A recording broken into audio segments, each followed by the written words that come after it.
안녕하세요. 이번 시간에는 현직 AI 개발자분의 의견이라는 그 게시물에 아까 영상에 이제 이런 되게 인상 깊은 댓글이 달려서 같이 한번 읽어보도록 하겠습니다. 세상에 수많은 웹 프레임워크가 있고 와스를 만든다. 거기에 수많은 엔드포인트가 있고 각 엔드포인트는 서비스들로 이루어지게 되는데 AI는 여기 서비스 전체 집합의 부분 집합이다. 카테고리로 치면 1%도 안 된다.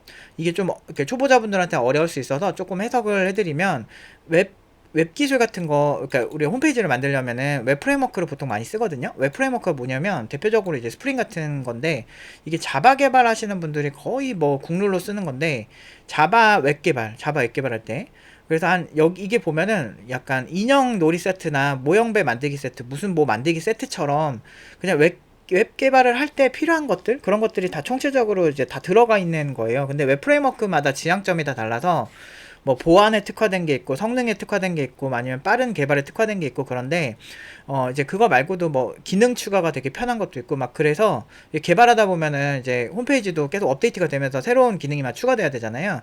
그래서 요즘 트렌드는 어떤 기능 추가에 특화되고 빠른 개발 그리고 되게 심플한 거 이런 게 좀 대세긴 한 것 같아요 요새. 근데 아무튼 요런 기술들 요런 게 이렇게 총체적으로 다 들어있는 게 웹 프레임워크예요. 와스는 웹 어플리케이션 서버라고 하는데 그러니까 웹 서버라고 하는 게 필요해요. 근데 그것보다 조금 더 한 단계 높은 거예요. 그러니까 우리가 홈페이지 웹서핑 하려면 내가 어느 서버로 들어가야 그 홈페이지를 받을 수 있을 거 아닙니까? 그거를 받게 해주는 건데 이 와스 같은 경우는 그런 웹서버라고 하는 거에 한 단계 좀 높은 여기에 뭔가 더 기능을 많이 넣을 수 있는 그런 걸 뜻해요. 그래서 요 정도로 얘기하면 될 것 같고 거기에 수많은 엔드포인트들이 있다. 그러니까 그 안에 되게 여러 가지 기능들이 응축되어 있으니까 그런 거를 이제 엔드포인트로 표현을 한 거예요. 원래 엔드포인트라고 하는 거는 서버와 서버가 연결이 돼 있을 때 그 연결점들을 엔드포인트라고 얘기하거든요. 그래서 그러니까 각각의 많은 기능들이 들어있다 이거죠. 그래서 그 각 엔드포인트는 서비스들로 이루어지게 되는데 AI는 여기 서비스 전체 집합의 부분 집합이다.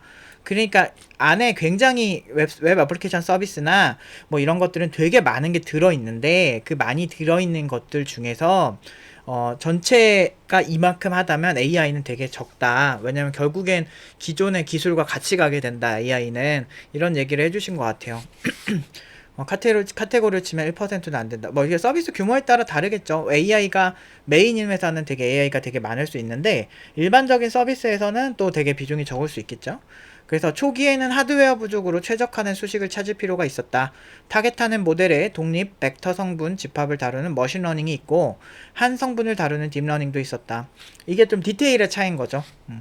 그러니까 보통 머신러닝을 사용을 많이 하는 분야는 되게 구분이 명확한, 그러니까 데이터의 형질이나 이런 게 되게 명확한 경우는 머신러닝을 많이 사용을 하는 편이고, 그리고 이제 딥러닝 같은 경우는 우리가 약간 추상화된 데이터들 있잖아요. 그러니까 저게 이게 맞는 거야? 아니면 되게 움직임이 되게 일관성이 좀 떨어진다든지 좀 예측하기 어려운 이런 거에 딥러닝을 좀 많이 써요. 그래서 그거는 좀 개발을 하시고 얘기를 하시면 좀 좋은데, 그 초기에 인공지능과는 지금 양상이 조금씩 달라지고 있다는 얘기를 좀 하시려고 과거 얘기를 하신 것 같고, 그러나 이제는 AI 하드웨어 급격한 발전으로 언어 자체를 성분으로 다루는 트랜스포머가 왔다. 그러니까 달라졌다는 거지. AI 하드웨어가 급격하게 발전하면서 예전과는 양상이 많이 달라지고 있다라는 거죠. 근데 저도 이거 되게 공감해요. 그러니까 이게 이렇게 특정 알고리즘에 특화된 그 하드웨어가 나오는 시대가 돼버렸잖아요. 대표적으로 M1, M2 이거 애플에서 만든 그 칩셋들이죠. 딥러닝 하기 할 때, 그러니까 이게 칩셋을 만드는 비용 대비 성능을 따져봤을 때 애플이 딥러닝이나 이런 거 할 때는 그래서 성능이 되게 좋은 편이에요. 왜냐면 거기에 특화해서 만들었거든. 그래서 이런 특화된 칩들을 만드는 게 이제 그러니까 향후도 아니고 지금도 벌써 많이 진행되고 있는 건데 그게 그렇게 되고 있습니다. 그래서 좀 아무튼 되게 미래가 기대되고는 있어요. 그런 기술들이 되게 재밌어서. 지금 AI 박사니 뭐니 아무런 의미가 없다. 학문은 그 영역이 마치 미개척 지역이 넘치고 투입되는 자본과 인력이 넘치면 그 체계를 만들어서 안 된다.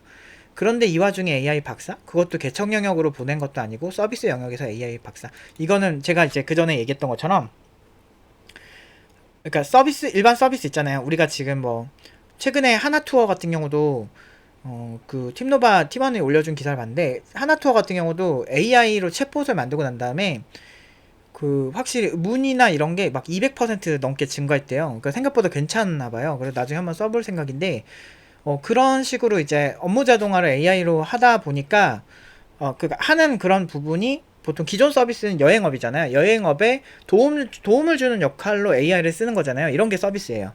반대로 이제 여기서 개척 영역이라고 말씀하시는 거는 아예 연구가 안 된 거야. 뭐 예를 들면 귀뚜라미와 뭐 귀뚜라미와 곱등이를 구분하는 어떤 뭐 알고리즘, 근데 아주 살짝 보여진 이미지만으로 얘는 곱등이다 아니다를 되게 뭐 구분을 하는 거야. 그래서 해충과 그렇지 않은 거를 어떻게 막 없애버리고 막 이렇게 박멸하고 뭐 이럴 때 사용할 수 있다든지, 뭐 이렇게 기존에 만약에 그런 기술이 많이 만들어져 있으면 모르는데 아예 그런 학습이 돼버린 게 없는 분야일 때 해충 회사에서 우리 이거 특정 이런 곤충을 찾아내는 그런 연구를 진행해 주셨으면 좋겠습니다. 이렇게 할 때 박사들이 확실히 더 유리할 수 있다라는 거죠. 근데 문제는 이게 기술이잖아요. 기본적 기술이라서 기술 숙련도랑 같이 가는 게 좋아요. 저는 서비스든 연구든 그러니까 코딩 기술이 있는 박사들, 코딩 기술이 어느 정도 높이 있어야 퍼포먼스가 잘 난다는 거를 제가 실제 회사에서 박사들이랑 일하면서 많이 느꼈거든요. 그러니까 이게 개발 기술이나 이런 게 되게 괜찮은 분들이 있어요. 그런 분들이랑 일하면 너무너무 잘해요. 그런 분들이 박사학위까지 따면 너무너무 괜찮습니다. 근데 좀 애매한 분들이 있어요. 학위는 있으나 개발이 안 되는 분들이 있어서 그런 분들은 조금 확실히 좀 이렇게 속도가 많이 더딘 경우를 많이 봤거든요. 특히나 서비스 만드는 회사, 그리고 제품화를 시키는 회사에 왔을 때 좀 문제가 되게 많이 생기는 걸 이분도 지적을 하시는 거 아닐까 싶고요. 그리고 개척 영역은 아마 연구 영역이라고 보셔도 될 것 같아요. LI 아직 바퀴도 발명 안 되는데 운송은 만드는 꼴이다라고. 근데 조금 제가 말씀하시는 거를 좀 느끼는 게 좀 어느 정도 이게 좀 오래 있으셨구나라는 느낌이 좀 들었고, 사용하시는 언어를 봤을 때 조금 나이가 있으실 것 같은 느낌이 좀 들거든요. 근데 어쨌든 되게 잘하는 좀 식견이 있는 그런 분들이 많다는 건 되게 좋은 거죠. 왜냐면 저는 선배들을 보고 느낀 게 그냥 적당히 평타 취하려는 사람들이 한 10 몇 년 전에도 있었어요. 저도 20년 있었지만 20년 전에도 있었고 15년 전에도 있었고, 근데 그런 사람들은 저는 별로 멋있다고 생각 안 하는데, 그래도 이제 사용하는 용어, 그러니까 제가 개발자들 좀 같이 얘기해 보면 이 사람 좀 어느 정도 안다 모른다를 제가 알 수 있다고 하는 얘기가 그런 거예요. 사용하는 용어나 이런 것들이 잘 알고 얘기하는 사람과 그렇지 않은 사람의 차이가 되게 커요. 그래서 저는 댓글만 보고 이분 말씀하시는 걸 보고 이렇게 논리 전개하는 거 보면 이분도 어느 정도 자기의 각 영역이 확 있으시구나, 이분은 확실히 좀 내공이 있으시구나, 이런 느낌을 좀 받았어요. 물론 이제 뭐 그냥 댓글만 보고 궁예짓을 하는 거라서 그렇지만, 실제로 면접을 저는 옛날에 많이 진행을 했죠. 그렇게. 근데 실력 있는 사람들은 달라요. 용어 쓰는 것도 다르고. 그래서 저는 이게 코딩 테스트 이런 걸로 특히나 경력자들한테 그렇게 하는 거는 사실 좀 굳이 그럴 필요가 있을까? 어떤 경험을 하셨고 이때 어떤 뭐 어려움을 겪으셨는지 물어보면 술술술술 나오는 분들이 있어. 그때 제가 이걸 만들었는데요. 근데 그게 경험을 해보지 않으면은 모르는 그런 게 있거든. 그래서 이런 얘기를 하시는 분들 보면 이분은 좀 되게 잘 아시는 분이구나, 이런 게 감이 좀 오는 분들이 계세요. 근데 저도 공감을 많이 하는 얘기고 공부를 끊임없이 하는 이유가 여기 있는 것 같아요.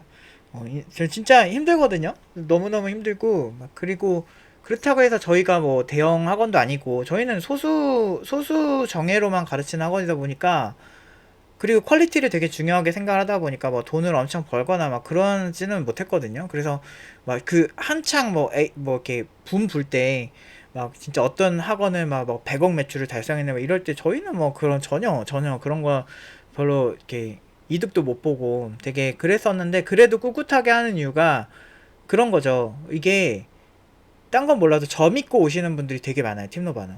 노프 팀장님 믿고 하면 나도 할 수 있겠지라고 생각하시는 분들이 많아서, 그러니까 극소수지만 굉장한 그런 신뢰도를 갖고 오시는 분들이 좀 계세요. 그래서 그런 분들 때문에라도 이 퀄리티를 놓을 수 없는 거죠. 근데 되게 근데 이제 일반인들은 잘 모르시니까 그런 부분이 좀 아쉽죠. 그래서 제가 이분 말씀대로 저는 그렇게 생각을 해요. 어떤 개발을 하든 일단 우리가 AI 연구원으로 가도 개발 잘해서 나쁠 거 하나도 없고요.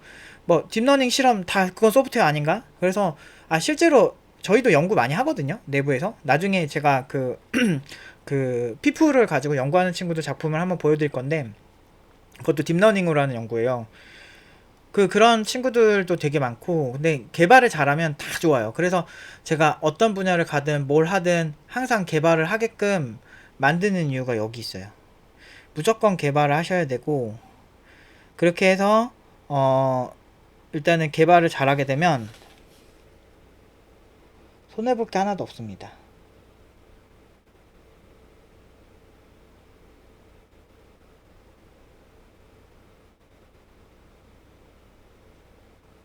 진짜 손해볼 게 하나도 없고 너무너무 괜찮은 미래만 기다리고 있을 거예요. 그러니까 개발을 기본적으로 잘 하시는 게 일단은 중요합니다. 그래서 뭐 AI 개발이라고 해서 막 진짜 기존 기술이랑 완전 다른 기술 아니에요. 기존 기술보다 오히려 AI도 있고 그거를 다 합쳐가지고 같이 간 기술이에요. 그래서 여러분들이 항상 그런 거 보실 때 굉장히 주의해서 보셔야 돼요. 그리고 막 현혹되시면 안 되고 그러셔야 됩니다. 아무튼 오늘은 되게 재밌는 댓글이 있어서 일단 개발자로서도 내공도 있으신 분이신 것 같아서 되게 재밌어서 저도 공감도 많이 돼서 이렇게 좀 올려보도록 이렇게 한번 찍어보았습니다. 오늘은 여기까지 하도록 하겠습니다.